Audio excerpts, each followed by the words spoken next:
Dar os meus irmãos a abrirem suas Bíblias lá no capítulo 9. Vamos dar continuidade à exposição. Capítulo 9, e desta feita nós vamos ler a partir do verso de número 14. Romanos 9, a partir do verso 14. 14 a 18. Diz assim a palavra do Senhor: que diremos, pois? A injustiça da parte de Deus? De modo nenhum. Pois ele diz a Moisés: terei misericórdia de quem me aprouver ter misericórdia, e compadecer-me-ei de quem me aprouver ter compaixão. Assim, pois, não depende de quem quer ou de quem corre, mas de usar Deus a sua misericórdia, porque a Escritura diz a Faraó: para isto mesmo te levantei, para mostrar em ti o meu poder e para que o meu nome seja anunciado por toda a terra. Logo, tem ele misericórdia de quem quer e também endurece a quem lhe apraz. Que Deus nos dê graça, que Deus nos abençoe, que o Senhor abra o nosso entendimento, o nosso coração, para que possamos receber a sua palavra. Eu confesso aos irmãos que são verdades difíceis. E eu já disse no domingo anterior, elas são difíceis por conta dos nossos pressupostos.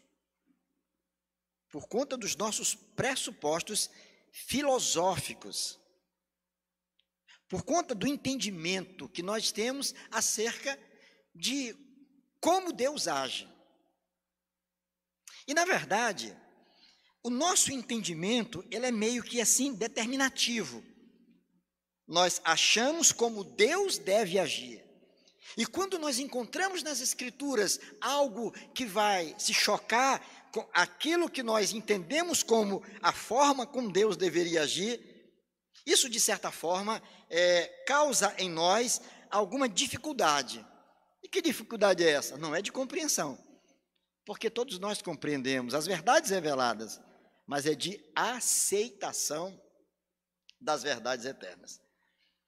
E é por isso mesmo, meus queridos, que alguns pregadores, na intenção de não ferir suscetibilidades, na intenção de não machucar nenhuma das pessoas, especialmente aqueles que se achegam, aqueles que visitam a igreja, aqueles que muitas vezes não têm um conhecimento maior da palavra de Deus, então, para fugir do perigo de ferir ou machucar, não falam algumas coisas que poderiam ser faladas, como, por exemplo, falar em inferno, falar em pecado, falar em juízo de Deus. São coisas duras que machucam, que maltratam. Então, há pessoas que evitam essa via e preferem falar, naturalmente, das bênçãos que Deus tem reservado para todas as pessoas, de uma vida próspera, de uma vida abundante, de uma vida exitosa. Então entregue a sua vida a Jesus, creia nele e tudo vai dar certo. Você terá uma vida próspera, abençoada. A enfermidade pode bater na casa do teu vizinho, mas na tua não. A gasolina aumenta para todo mundo, mas para você não. Como seria bom se fosse assim, né? Creio em Deus, eu chego no posto e de repente aquela placa muda, não é mais 7,20, de repente é 5,20, eu digo, oh, que bênção, é porque eu sou filho do Altíssimo e Deus então fez esse milagre. Mas não é assim que acontece, né? Você vai com o seu carro, você vai pagar a mesma coisa que o incrédulo, que está na tua frente, que encheu o tanque dele, é a mesma coisa que você vai pagar. E quando a chuva vem torrencialmente, então você vai também, muitas vezes, sofrer as consequências disso. Eu ainda sou do tempo? Ai, gente, quando eu me lembro dessas coisas. Nós moramos em algumas casas, que era só coberta de telha, e na hora que chovia, imagine o que nós fazíamos. Espalhávamos panelas por toda a casa, porque tinha muita goteira. Então era um verdadeiro coral, um verdadeiro instrumental, só de pingos aqui. Pac, pic, pic, puc, pac, pic, pic, puc. Eram os pingos caindo, né? Talvez você já passou por isso também, né? Assim que era, a vida era assim. E a gente dizia assim, meu Deus, mas nós somos tementes a Deus, nossa família vai para a igreja, todo domingo a gente fecha a casa, vai para a igreja, e muitas vezes a gente chega e encontra a casa molhada, porque a chuva acabou caindo aqui dentro, como fez na casa dos vizinhos também. Na verdade, todos nós, igualmente, independentemente do grau da nossa fé, da nossa disposição em servir ao Senhor, nós estamos sujeitos a todas essas lutas, a todas essas dificuldades, a todos os problemas que as pessoas enfrentam. A grande diferença é como você passa por isso. A grande diferença é como você reage a tudo isso. A grande diferença é como você compreende todas estas coisas. É Deus que nos dá a graça, é que nos dá a força de poder superar e vencer as lutas que enfrentamos no dia a dia das nossas vidas. Paulo aqui, ele dá prosseguimento a uma verdade grandiosa que eles precisavam entender. E que verdade era essa? É que Deus, ele é soberano no que diz respeito à salvação do homem. Esse é o ponto, certo? Deus, ele é soberano em relação à salvação de um homem, de um pecador. Em outras palavras, a salvação de um homem não se dá pelo arbítrio dele, não se dá pela vontade dele, pela vontade do homem, mas é tão somente pela vontade de Deus, que soberanamente tem o poder de mover o nosso coração, de mudar a disposição interna do nosso coração. E quando Deus começa a promover essa mudança, a gente começa, às vezes, não entende bem o que está acontecendo com a gente. A gente se acha meio estranho. A gente começa a gostar de coisas que a gente não gostava antes. E a gente passa a não gostar mais de algumas coisas que nós, antigamente, gostávamos demais. E você passa a deixar de lado aquelas coisas. E você não entende. Não consigo compreender. Antigamente, final de semana, coisa bonita é ver alguém dizendo, sextou, sexta-feira, que beleza, encontrar os meus amigos, sair para a gandaia, né, beber todas, me divertir, sou jovem, tenho direito a isso, afinal de contas, trabalhei a semana todinha, não é possível que eu não tenha direito de passar uma noitada com os meus amigos, com as amigas, me divertindo, não é? Aí Deus muda a disposição do coração. Ele agora olha para tudo isso e diz, eu não estou entendendo. Os colegas estão me chamando, insistem, ligam para mim, batem na minha porta. Eu não tenho mais vontade. Alguém me convidou aí a uma igreja, agora eu estou com uma vontade lá na igreja. Eu estou com um desejo no meu coração que eu não tinha antes. O que está acontecendo? Será que eu estou ficando louco? Talvez sim, porque as coisas de Deus são loucura para o mundo, né? As coisas do Senhor são loucura para aqueles que se perdem. Como é que eles podem entender tudo isso? Paulo estava aqui falando acerca da salvação e mostrando que Deus, ele não somente ele é soberano no que diz respeito ao universo como um todo, que ele trouxe à existência todas as coisas que estão aí, as coisas visíveis e invisíveis, tudo são fruto das mãos do Senhor, foi Deus quem trouxe a existência, logo, portanto, ele é soberano no que diz respeito ao universo, ele é soberano no que diz respeito ao estabelecimento das leis, mas ele é soberano também no que diz respeito à salvação de um homem.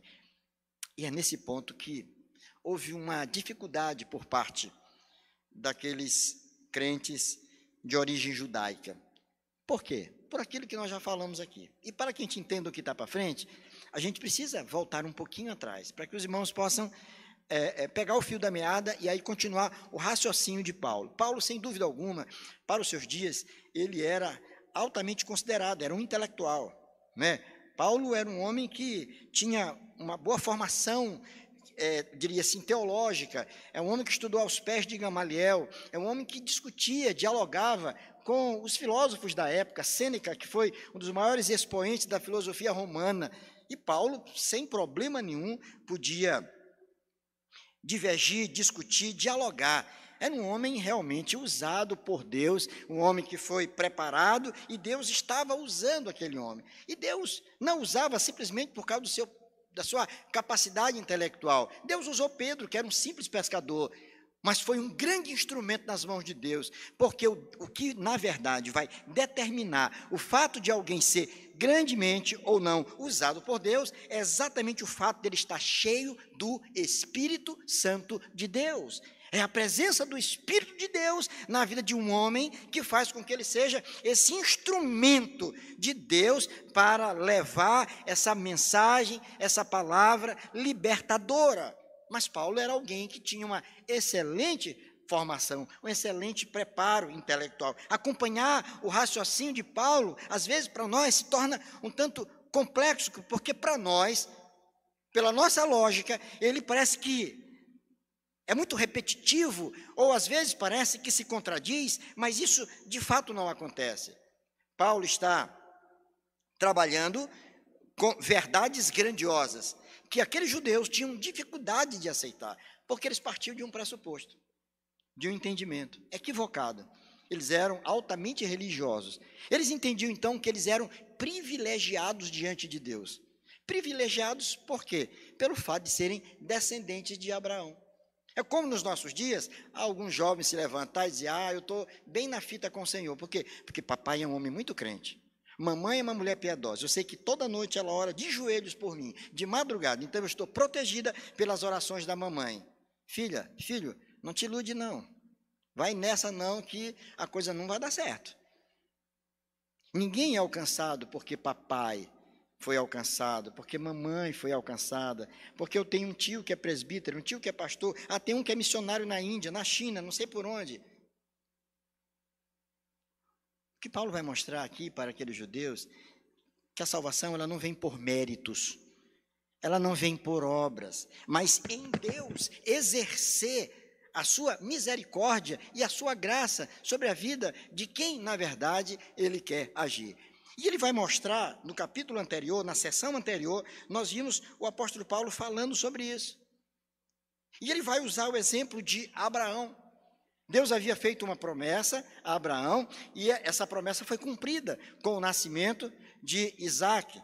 Mas Abraão, por conta da demora do nascimento de Isaque, ele e Agar montaram um estratagema para dar uma forcinha para Deus.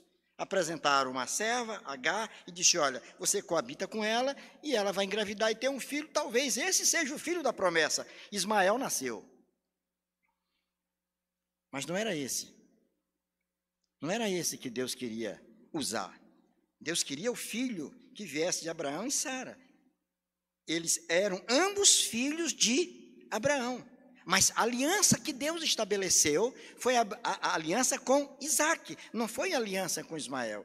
E a gente sabe o que deu essa tentativa de dar um jeitinho, né? O que está acontecendo hoje? Judeus e árabes não se entendem. A briga eterna, não é? Mas olha, que Paulo ele vai continuar o argumento, porque ele partia do seguinte pressuposto. Paulo era um mestre. Ele dialogava mentalmente com os seus ouvintes, com aqueles que iam ler a sua carta. Então ele partia, ele se antecipava na jogada, já imaginando que eles tinham um contra-argumento. Qual seria o contra-argumento então? Seria muito simples. Paulo, mas aí dá para entender. Dá para entender isso aí, porque na verdade, afinal de contas, apesar de serem irmãos, Isaque e Ismael, mas eram apenas por parte de pai, não era por parte de mãe. Então dá para entender então essa escolha, essa preferência que Deus teve por Isaque e não por Ismael. Aí ele chega então aqui no verso 14. Porque antes do verso 14, propriamente dito, ele vai dizer assim, porque a palavra, no verso 9, porque a palavra da promessa é esta, por esse tempo verei a Sara, ela terá um filho. E não ela somente, mas também Rebeca, ao conceber de um só Isaque, nosso pai. E ainda não eram os gêmeos nascidos, nem tinham praticado o bem ou o mal, para que o propósito de Deus, quanto à eleição, prevalecesse, não por obras, mas por aquele que chama. Já fora dito a ela, o mais velho será servo do mais moço, como está escrito, amei Jacó, porém me aborreci de Esaú. Vamos entender isso aí. Aí é onde você pode, então, ter um entendimento equivocado acerca de como se dá a salvação de um homem. E até atribuir a Deus injustiça. Porque Paulo, para refutar a má compreensão dos judeus, no que diz respeito a Isaac e Ismael, ele diz, olha, Isaac cresceu e teve filho. E agora, Rebeca teve 2 filhos. E aqueles filhos, inclusive, eram gêmeos, nasceram no mesmo dia. Agora, deixa eu dizer uma coisa para vocês. Não tinham eles ainda nascido, não tinham eles ainda praticado o bem ou o mal, não tinham eles manifestado a vontade deles acerca do que eles queriam ou não queriam na vida, mas Deus havia já determinado quem era aquele que pertenceria a ele e que seria usado por ele. E para contrariar ainda mais o entendimento dos judeus, que naqueles dias o mais velho era aquele que tinha o direito da primogenitura, ele vai inverter, diz, olha, o mais novo é o que será usado, não é nem o mais velho. Complicou tudo para eles. E agora, Paulo parte também de um pressuposto lógico de que na cabeça daqueles judeus, Deus, o Senhor, soberano Senhor, ele estava sendo injusto. Por isso ele começa essa sessão, a partir do verso 14, dizendo, que diremos, pois? Olha só, é uma pergunta, que diremos, pois? A injustiça da parte de Deus? Será que há alguma injustiça da parte de Deus? A palavra que Paulo usa aqui para injustiça é adikia, que é uma palavra naturalmente grega, porque o Novo Testamento foi escrito em grego, não é? E essa palavra ela tem uma raiz, que é dikaios. E a palavra dikaios significa reto ou justo. Mas toda palavra em grego que vem com o prefixo alfa, o adikaios, adikia, esse alfa, ele significa uma negação do que vem depois. É uma negação. Se dikaios significa reto e justo, adikia significa injusto, uma pessoa que não é correta. Não se pode atribuir a Deus um tipo de conduta semelhante a esta. Como se Deus, esse Deus soberano, criador dos céus e da terra, agora fosse injusto, incorreto, infeliz, completamente infeliz na sua forma de lidar com o ser humano, por simplesmente alcançar uns com a sua graça e outros não. Eram 2 irmãos, eram gêmeos, nasceram no mesmo dia, mas aprouve a Deus soberanamente ali eleger a Jacó e não Esaú. E o entendimento que muitas vezes nós carregamos conosco é exatamente esse. O reverendo Hernandes Dias Lopes, no seu comentário, é um comentário devocional muito bom, eu recomendo aos irmãos, ele mostra que esse Deus, ele refuta, Paulo vai refutar esse tipo de entendimento dos judeus, afirmando, em primeiro lugar, que a misericórdia divina não é merecimento humano. Observe o verso 14 e 15. Que diremos, pois? A injustiça da parte de Deus? De modo nenhum, pois ele diz a Moisés, terei misericórdia de quem me aprouver ter misericórdia, e compadecer-me-ei de quem me aprouver ter misericórdia. Logo, a misericórdia divina, ela não é fruto de merecimento humano. Não há nada que possamos fazer para merecer a misericórdia de Deus. Aliás, a misericórdia, ela é derramada sobre a vida daqueles que são miseráveis, daqueles que estão perdidos, daqueles que de outra sorte não poderiam se colocar de pé, mas Deus, ele age misericordiosamente, e isso não é fruto de merecimento humano nenhum, ninguém pode fazer e jamais pode ser alcançado por merecimento algum. Em segundo lugar, o reverendo Hernandes vai dizer que dar ao homem o que seus pecados merece, não é arbitrariedade divina. Dar ao homem o que eles merecem. A Bíblia diz de forma muito clara que a alma que pecar o quê? Esta morrerá. A Bíblia diz claramente que o salário do pecado é o quê? É a morte. Deus não é injusto. Deus paga fielmente. Deus paga. E a pergunta é, e por que então, uma vez que o salário do pecado é a morte, como é que há pessoas que não morrem eternamente? Apesar de passarem pela morte física, mas não morrem eternamente, porque vão habitar na eternidade com Deus. Simplesmente por conta da misericórdia de Deus. Os nossos pecados foram lançados sobre a vida de uma pessoa. E quando eu penso sobre isso, eu faço aqui uma analogia, e nenhuma analogia ela acaba sendo perfeita, mas nos faz talvez entender essa verdade do que aconteceu com Cristo na cruz e por que nós não fomos atingidos pelo raio da justiça de Deus para nos fulminar, porque todos nós somos pecadores. Funciona mais ou menos assim como um para-raio. O Senhor fez cair sobre a cabeça de Jesus o raio que fulminaria a vida de todas as pessoas que pecaram. Mas por conta da misericórdia dele, aquilo que viria, aquele peso da justiça de Deus que viria sobre a minha cabeça, ele tirou de mim e lançou sobre a cabeça do seu próprio Filho, de Jesus Cristo. E Jesus levou consigo os nossos pecados.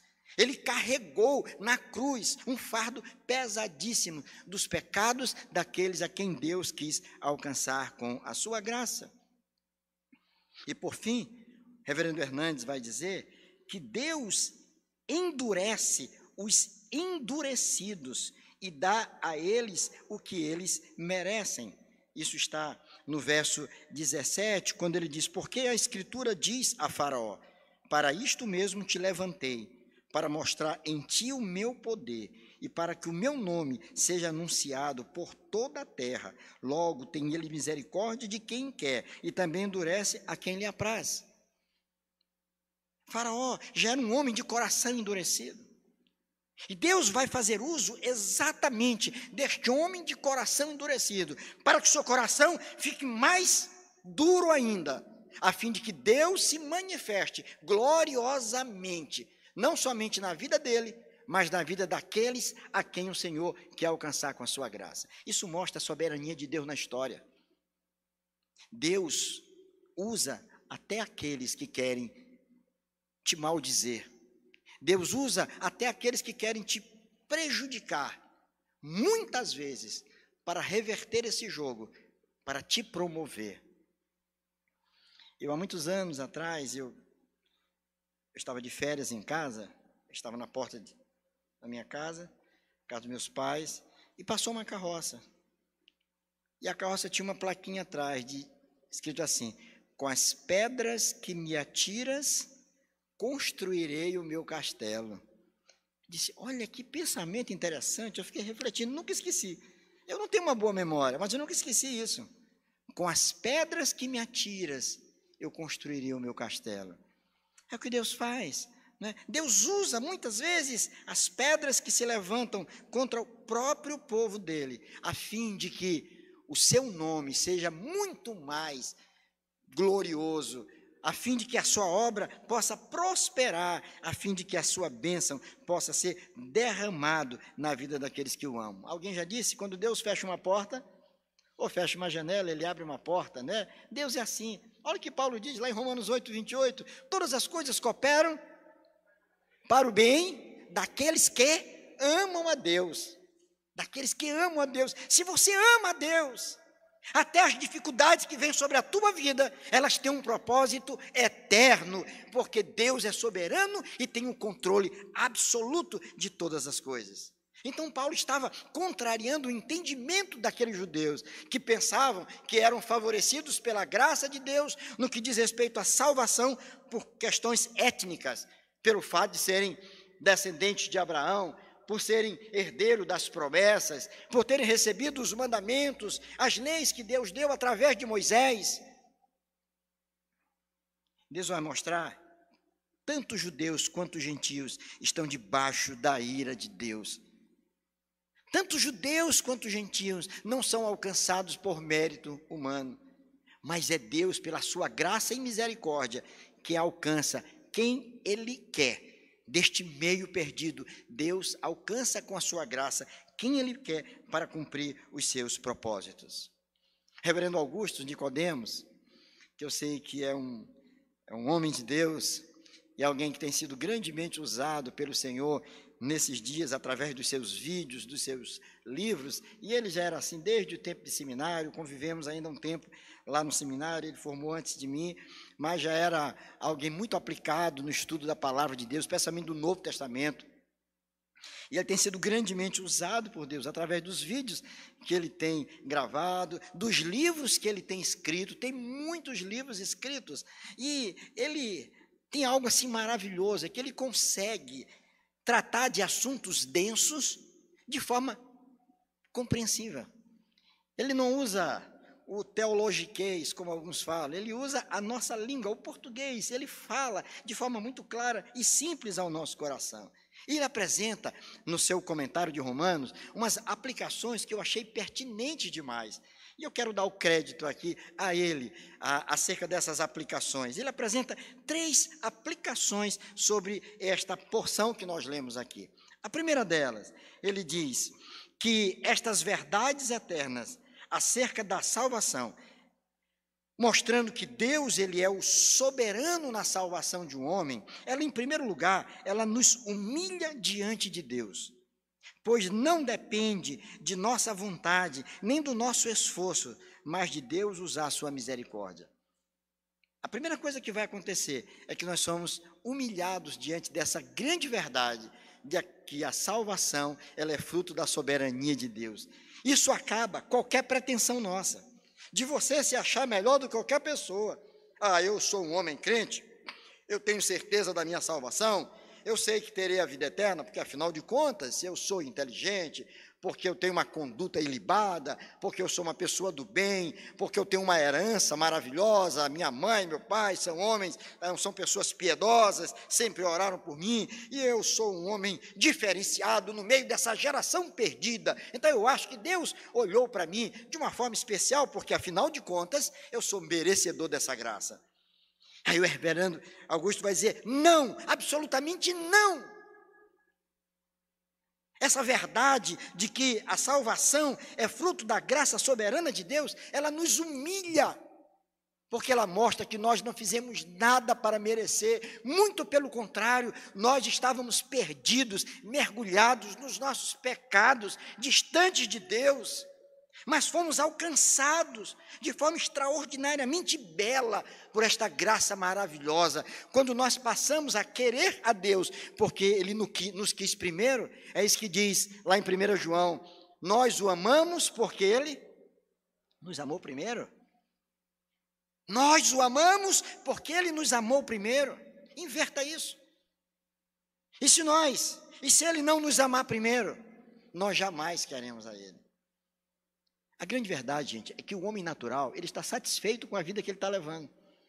Sai daqui, faça um desafio, sai daqui do culto hoje com a sua Bíblia debaixo do braço, vá num boteco desse qualquer, vá num lugar desse qualquer, chegue lá com a Bíblia e diga, eu tenho uma novidade para vocês, eu queria falar do amor de Deus para vocês, eu queria dizer para vocês que há uma possibilidade de mudança de vida. Talvez você seja empurrado para fora, talvez as pessoas vão zombar de vocês, vão rir da sua cara, porque elas acham que está tudo muito bem. Elas acham que a vida é bela, que a vida é maravilhosa. O que é melhor do que isso? O que é melhor do que viver da maneira com que estamos vivendo? Você quer dizer para mim que eu não sou feliz? Paciência. Eu não sou feliz? Eu não estou vivendo bem? Eu estou muito satisfeito com a vida que eu estou levando. Tem alguns probleminhas, como todo mundo tem. Mas eu estou tranquilo. O homem natural está assim. Ele está cego para as coisas de Deus. Ele pode ser gente boa. Ele pode ser um cara honesto, um cara direito, um homem de família, uma mulher de família, mas ainda assim está completamente perdido, porque está completamente insensível à manifestação da graça de Deus. Então, essa verdade de que a salvação, ela é fruto da soberania de Deus, ela nos humilha, porque ela tira de nós todo o crédito, tira de você todo o crédito. Em segundo lugar, essa doutrina ela é importante, esse ensino é importante, porque também ele nos ensina a sermos compassivos com as outras pessoas. Isso é uma outra coisa importante. Uma vez que você se percebe um pecador, e que você sabe que só está em Cristo por causa do amor de Deus que te alcançou, por causa da graça de Deus que te alcançou, você passa a ser compassivo com o seu próximo. Não é conivente com o pecado do próximo, mas você passa a amar, olhar com mais misericórdia para o outro, olhar com mais misericórdia para aquele que está distante do Senhor. Você não vai apenas julgá-lo, você não vai andar com uma régua no bolso, medindo a conduta ou a vida de todo mundo. Você sabe que ele está assim porque está sem Cristo, mas ele pode ser alcançado pela graça de Deus também. Não há ninguém absolutamente improvável de ser alcançado, por mais duro que seja o coração, por mais distante que esteja um homem, Deus poderá alcançá-lo com a sua graça. Por isso a tarefa da igreja é orar pelos perdidos, orar, clamar a Deus que faça a sua obra e pregar o evangelho de Cristo Jesus, anunciar essas verdades transformadoras para que o Senhor possa alcançar aqueles a quem Ele quer alcançar. Quantas pessoas já não foram alcançadas assim? Eu me lembro de um testemunho de um gideonita, daqueles irmãos que fazem parte dos Gideões Internacionais. Que ministério maravilhoso aquele. Eles põem a mão no bolso para que Bíblias sejam impressas, Novo Testamento, Salmos, né? E eles colocam esses evangelhos, eles colocam nas escolas, nos hotéis, nos motéis, eles colocam em vários lugares. E eu vi um testemunho de um deles, na igreja, falando. Ele disse, olha, nós fomos uma vez na porta de uma escola e fomos entregar, e alguém, uma pessoa que estava lá, um funcionário, pegou aquilo ali, olhou, e na frente da gente, de forma desrespeitosa, deselegante, pegou aquele Novo Testamento e jogou, caiu lá em cima de um telhado. O tempo passou, ele estava na igreja quando um senhor, um pedreiro, deu testemunho dele. Ele disse, sabe como que aconteceu minha conversão? Olha, gente, isso não é historinha não, isso é verdade. Isso eu estava trabalhando numa residência, consertando um telhado de uma casa. Caiu do céu um Novo Testamento na minha cabeça.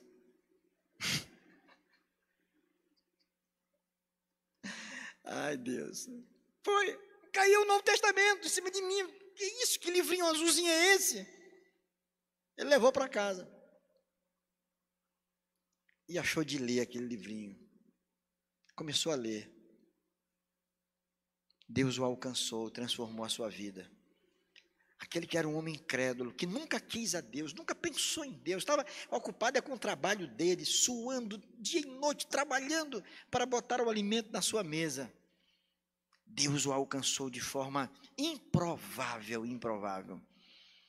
Eu tive na igreja que eu fui pastor, um irmão, eu já contei, acho que isso aqui também, Abigail, mais uma vez vou contar, ela me cobra em casa, Antônio, tu já contou essa história? Eu digo, já, mas vou contar de novo.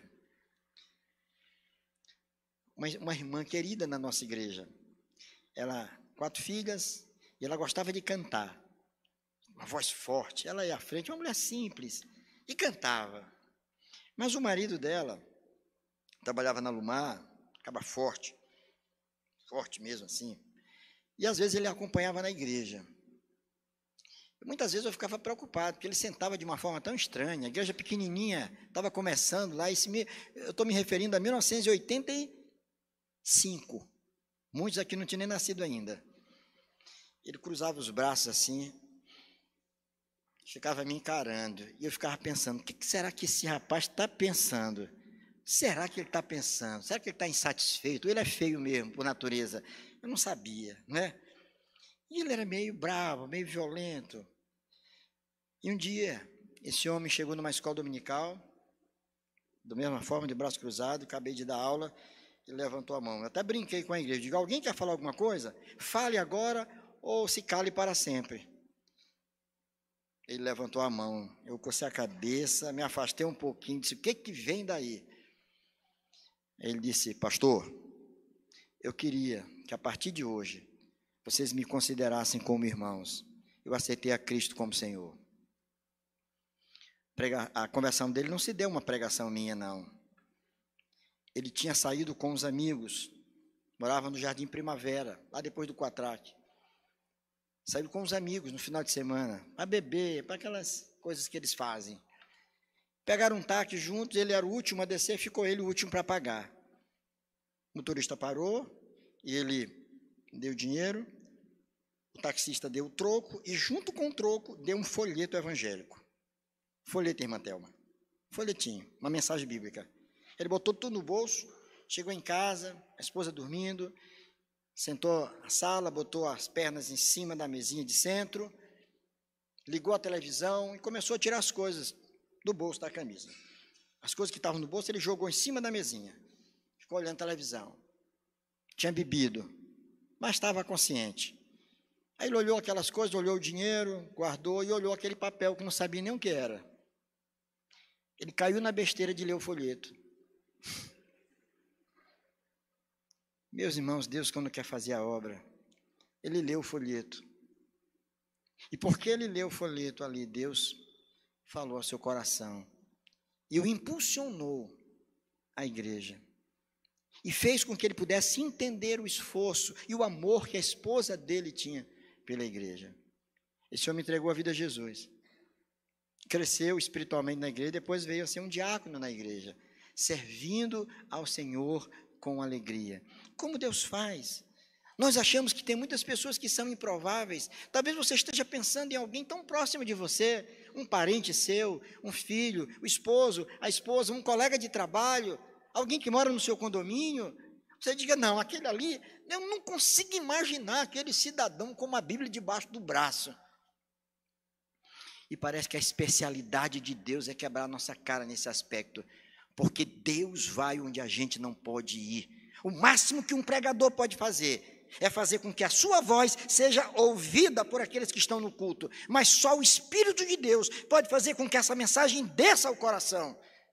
E Ele promove as mudanças que Ele quer promover, porque salvação é algo de Deus, não é um homem que procura, mas é Deus quem procura o pecador, é Ele que vem ao encontro, Ele faz a sua obra acontecer, querendo nós ou não querendo, Deus faz. Por isso, nós aprendemos aí que precisamos ser mais compassivos com as outras pessoas, olhe com mais misericórdia para aqueles que estão na rua, para aqueles que estão, quem sabe, nos bares agora. Seja mais compassivo, que haja no seu coração o mesmo sentimento que há no coração do Senhor Deus. Que possamos amar verdadeiramente, que possamos ser agentes, propagadores dessa mensagem de acolhimento. Muitas vezes não sabemos acolher nem os nossos visitantes nas igrejas. Há pessoas que entram e saem entristecidas porque ninguém as percebeu. Que coisa triste. Mas Deus não esquece de ninguém. Por fim, o reverendo Augusto, ele traz uma outra aplicação que eu acho interessante, achei interessante também. Ele vai dizer que essa grande verdade de que a salvação ela acontece por um ato soberano de Deus, ela nos encoraja a fazer missões e a evangelizar muito mais ainda. Há quem pense o seguinte, que pelo fato de você acreditar que a salvação se dá por uma eleição, porque Deus é quem toma iniciativa, então isso alguns dizem, então é muito simples, então eu não preciso sair para evangelizar, porque Deus já sabe quem são os seus, então eu não preciso evangelizar. Não é assim, é totalmente contrário. Muito pelo contrário. Nós não sabemos quem são as pessoas, a quem o Senhor quer alcançar. A Bíblia diz, ide por todo o mundo e pregai o evangelho a toda criatura, ide e pregai em todos os lugares, a todas as pessoas, porque Deus é quem faz a sua obra acontecer. É Deus quem faz a obra acontecer.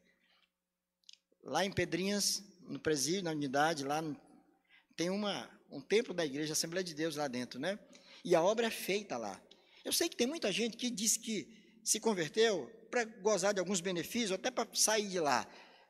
E você, às vezes, julga todo mundo por causa da má intenção de alguns. Mas tem muita gente que teve a sua vida transformada lá. E eu conheço um caso assim. Lá na igreja do Cruzeiro, minha irmã Salma, eu recebi a visita de um cidadão uma vez. Chegou lá, francamente, sentou na minha frente, a secretária disse: pastor, tem um rapaz aqui que quer falar com o senhor.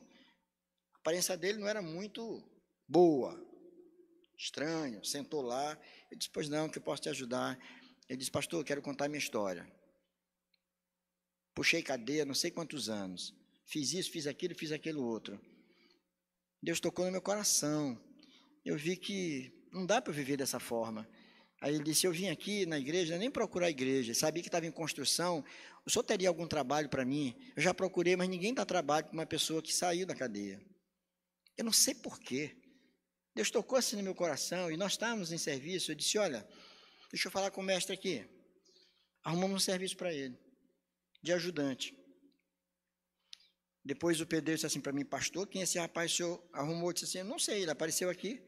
Esse rapaz, isso é uma máquina de trabalhar, eu não estou dando conta. Esse homem trabalha demais, ele é bom de serviço, ele junta os restos, entulho aqui, ele leva, é tudo muito rápido, é muito bom. Passou lá a semana trabalhando, nós pagamos, o tempo passou, os meses se passaram, acho que mais de ano. Eu estava uma vez na igreja, saindo da casa pastoral, vindo para o templo, morava lá na igreja mesmo. Eu fui abrindo a porta, ele foi descendo, foi chegando, ele ia bater na porta. Quando eu olhei, eu disse: e aí, tudo bem contigo? Ele disse: ô pastor, eu vim aqui para lhe agradecer. Eu vim dizer para o Senhor que eu estou bem, que eu estou trabalhando, eu tenho agora uma mulher comigo, constituí uma família, pastor, e Deus tem me abençoado. Deus mudou o meu coração, Deus mudou a minha mente. Hoje eu tenho uma vida nova. Eu vim aqui somente para dizer muito obrigado. Sabe, irmãos, o que Deus faz é algo assim maravilhoso. Deus é soberano. A salvação não é de quem quer, não é de quem corre, não é de quem merece, porque nenhum de nós merecemos. Mas é Deus soberanamente que nos alcança. E eu não tenho dúvida, se você está aqui nesta noite, sentado num culto, ouvindo o que eu estou dizendo, não é simplesmente porque você quis, é porque você é melhor do que quem está lá fora. É porque aprove a Deus mover o teu coração e te colocar sentadinho numa cadeira para ouvir um baixinho de bigode falando para você. E bom é se você puder discernir, de esquecer, de não olhar para que aqui na frente tem um baixinho de bigode, mas que é o Espírito de Deus que está falando ao teu coração. Que você possa receber essas verdades como verdade de Deus, verdade que transforma. Salvação é coisa de Deus, não é fruto de planejamento eclesiástico. Salvação não é fruto de decisão humana, de mérito humano, porque o homem natural não quer Deus. O homem natural está satisfeito com a vida que ele leva.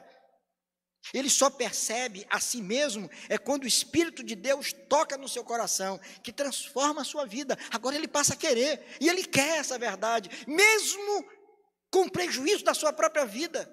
Daí se justifica a maneira com que os mártires no primeiro século foram sacrificados.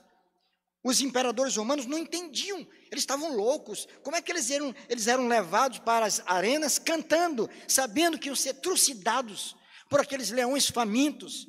Mas eles iam porque sabiam o que esperava por eles depois daquilo ali. A mesma verdade teve o apóstolo Paulo, sabendo que seria decapitado. Escreve aquela carta aos Filipenses, por exemplo, ainda preso. E ele diz: alegrai-vos sempre no Senhor. Aprendi a viver contente em toda e qualquer situação. Que vida é essa, irmãos? É gente que compreendeu verdadeiramente o valor da fé cristã. A fé cristã, ela não está circunscrita às situações que a vida impõe a nós. Nós podemos verdadeiramente ser felizes a despeito dos problemas, a despeito das lutas, das dificuldades, porque é o Espírito de Deus que, habitando em nós, nos faz enxergar para além dessas coisas, dessas nuvens densas que tornam o cenário da nossa vida tão feio e desprezível. Mas Deus nos faz perceber o sol brilhando lá no horizonte. É Deus quem nos abençoa. Salvação, portanto, meus queridos, é obra de Deus. Não há injustiça nenhuma da parte de Deus, porque todos estão mortos nos seus delitos e pecados, estão satisfeitos de estar ali. Mas Deus, pela sua soberana graça, é quem vai lá e diz: olha, você me pertence. Há um texto bíblico que eu gosto muito que diz que ele nos transportou do império das trevas, nos tirou do império das trevas e nos transportou para o reino do Filho do seu amor. Essa ideia aí do apóstolo Paulo é uma ideia de arrancar, é como quem arranca uma árvore com raiz e tudo. Experimente arrancar. Às vezes é tão difícil, você olha uma graminha assim, sai, eu vou arrancar facilmente. Às vezes você puxa, e ela não sai, porque ela tem uma raiz. O homem natural, ele está preso, mas o Senhor vai lá e arranca ele e o transplanta para um outro território. Deus faz isso porque Ele nos ama com amor eterno. Que o teu coração se encha de esperança, que o teu coração se encha de gratidão a Deus, que haja em você uma renovação da tua fé, que haja em você uma alegria verdadeira por estar na presença de Deus, que você consagre a tua vida no altar do Senhor, dizendo para Ele: Senhor, louvado seja o teu nome, Senhor, porque se eu estou aqui, não foi porque eu procurei, porque o Senhor